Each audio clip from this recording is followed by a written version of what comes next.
நீங்கள் ஏதாவது ஒரு விஷயம் பண்ணுறதுன்னா பிளான் பண்ணி பண்ணாதீங்க, அசால்ட்டாக பண்ணிடுங்க. அதுதான் உங்களை வந்து ஃபேமஸ் ஆக்கும். இதை எப்படி சொல்கிறேன் அப்படின்னு பார்த்தீங்கன்னா, இந்த வாட்டர்மெலன் ஸ்டார் இருக்கார் இல்லையா, அதாங்க இப்போ பிக் பாஸில் ஒரு கண்டஸ்டண்ட்டாக போயிருக்காரு. அவர் நிறைய வீடியோ பண்ணாலும் வாட்டர்மெலன் வச்சு பண்ண வீடியோ தான் அவர் ரொம்பவே ஃபேமஸ் ஆச்சு.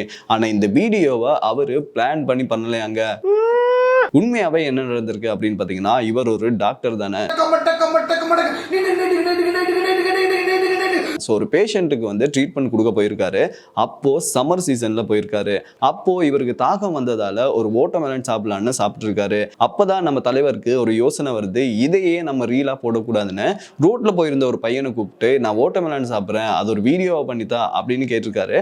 அதுக்கும் அந்த பையனும் வீடியோ எடுத்து கொடுக்க, அதைத்தான் அவர் போஸ்ட் பண்ணி, அது மூலமா தான் இன்னைக்கு நடிப்பு அரக்கன், குட்டி நடிகர் திலகம், வாட்டர்மெலன் ஸ்டார் அப்படின்னு பட்டத்துக்கு மேல பட்டம் வாங்கி இப்போ பிக் பாஸ் வீட்டுக்கும் போயிருக்காரு.